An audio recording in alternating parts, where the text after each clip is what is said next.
هذه هي الوصفة اللي راكم كامل تحوسوا عليها. المبرجة ولا البراج 100% سميد، معناها ما راحيش نديروا لها الفرينة نهائيا، راحين نديروا لها بعض الإضافات باش نتحصلوا على مبرجة دوب ذوبان في الفم. معناها كي تاكلوها تجي مرملة تجي طرية، وفي الطاجين تحافظ على الشكل ديالها، ما تتفتت ما تنتحل ما تتحرق. راح نعطيكم كل التفاصيل باش تنجحوا فيها. على هادي نتمنى برك تقعدوا حتى لاخر الفيديو باش ما تراطي والو. راكم تشوفوا كيفاش تجي طريه، تجي بزاف بزاف هايله باقل كميه تاع الدم ولا تاع الزيت. اول حاجه هنا عندنا المقادير. عندنا 4 كيلات تاع سميد متوسط يكونوا مغربلين، ما يعادل 1 كيلوغرام. كل كيلة ترفد 250 غرام.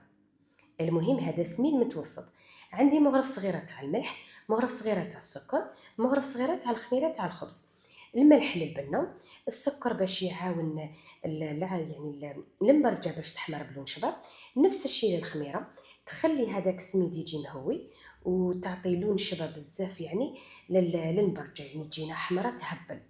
دوكا هنا نجيبو نص كيلو بين الزيت مع السمن يكون دايب، ونبداو نرملو بهم هذا السميد. معناها نحكو هذاك السميد باش نخلو ليدم يلحق لكل حبه، باش من بعد نتحصلوا على مبرجه تجي مبسه وتجي طريه بزاف في الفم. دوكا نجيبو نص كيلو تاع الحليب، نديرو لها فنجان تاع الماء زهر، ونكملوها بالماء حتى للفوق. نبداو نشمخو العجينه بهذا الكيلو، من بعد نوجدو كيلو واحد اخرى. نبداو نلمو العجينه ديالنا بالاطراف تاع الاصابع، معناها ما ندلكوها ما نعجنوها هكذا باش من بعد تبقى ناطريه مده طويله. من بعد نجيبو هذيك الكيله الثاني ونبداو نضيفو هذاك الماء بالتدريج على حسب النوع تاع السميد، على حسب الكميه تاع السوائل اللي يشربها. كاين سميد يشرب الماء، كاين سميد ما يشربش. انا السميد ديالي تاع اليوم شرب لي كيلو ونص بين الماء والحليب والماء زهر. المهم نتوما كي تلموا العجينه خلوها حوالي 5 دقائق ترتاح، غير تشوفوها شربت الماء زيدوا لها شويه. المهم برك العجينه ديالكم لازم تكون مبسه في اليد، معناها يدكم تبقى شغل ميدمه مزيته شويه. لو كان تكثروا لها الماء العجينه اللون ديالها او راح يبيض، وبعد الطياب تتحصلوا على مبرجه يابسه. نخلو العجينه ديالنا بجيه نغطيوها بصاشي تاع النيلون ونجيبو الغرس. هنا عندي كيلو تاع الغرس يعني بلا عظام، درت له شويه تاع الجلجلان مع شويه تاع القرفه مع شويه تاع السمن يكون دايب، باش هذا الغرس من بعد يبقى لي طري داخل المبرجه، يعني ما راحش يبس نهائيا هذاك السمن او رايح يعاونو.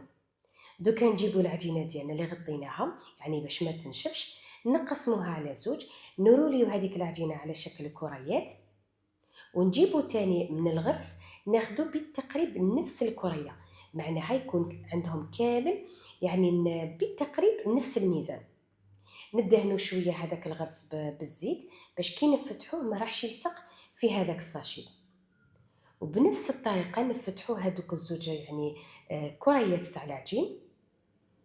كي تفتحوهم هكذا راح يتعاونوا لوحدكم من بعد باش تشكلوا المبرجة يعني بطريقة سهلة. تقدروا تستعملوا الساشيات تاع الخبز ولا هاد الساشيات تاع ديون عادي. اما كي تفتحوا المبرجع على خطره ديروا هاد النيلون يكون شويه خشن، تلقاوه يتباع عادي يعني في المكتبات هكذا، يعني باش يعني ما يتقطع لكمش تغسلوه تعاودوا تستعملوه عادي. دوكا هنا ندير الطبقه الاولى تاع العجين، من بعد الغرس، من بعد الطبقه الثانيه تاع العجين، من بعد نعاود نغلق كامل هذوك الجناب. ما نخلوش الغرس يبقى باين على الجناب، باش من بعد كي نفتحوا العجينه ونطيبوا البراج ما راحش يخرج هذاك الغرس في الطاجين ويتحرق. هنا كيفاش تفتحوا العجينه ديالكم، لازم من الوسط للطرف من الوسط للطرف كيما نديروا مع العجينه المورقه. كيف في العجينه المورقه لو كان مثلا نفتحوا من الطرف للطرف هذيك المارغرين تروح في جهه واحده. نفس الشيء للمبرجه، لو كان نفتحوا من الطرف للطرف الغرس يروح في جهه واحده. على هذه نبداو نخطوا بالحلال من الوسط للطرف من الوسط للطرف، من بعد نفتحوا عادي. من بعد بالموس نديروا يعني خطوط باش قبل ما نقطعوا نشوفوا اذا درنا مثلا اشكال شابين بطريقه انه نحاولوا كيفاش نقصوا على قد ما نقدروا هذوك البقايا. تقدروا عادي يعني تفصلوا بالموس، ولا مثلا تشروا واحد المول يعاونكم في التفصيل تاع المبرجه. المهم هنا كامل نفصلها كي شغل معين، تقدروا ديروها مربعات كيما راكم حابين، تقدروا حتى تفصلوها بكاش قالب عندكم في الدار باش تعطوا لها شكل جديد. لكن الشكل التقليدي هو هكذا، يعني متوازي اضلاع ولا معين، سموه كيما حبيتوا.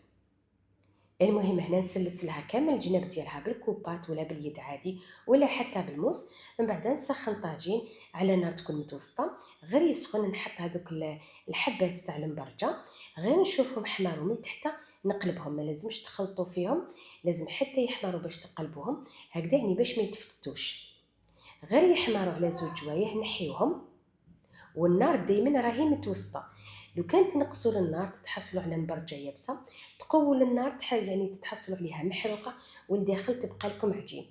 نكمل كامل الكميه بنفس الطريقه. من بعد كي نحيها من الطاجين نحطها فوق طرشون، غير تبرد شويه نحطها في باطه، نحطها يعني في مكان بارد وجاف، تبقى لي سمانه على حالها، تبقى طريه تذوب ذوبان في الفم. المهم نتمنى برك ان شاء الله الوصفه تاع اليوم تكون عجبتكم، نتمنى ان شاء الله تجربوها. نتلاقاو ان شاء الله في الفيديو المقبل باذن الله، وبقى على خير.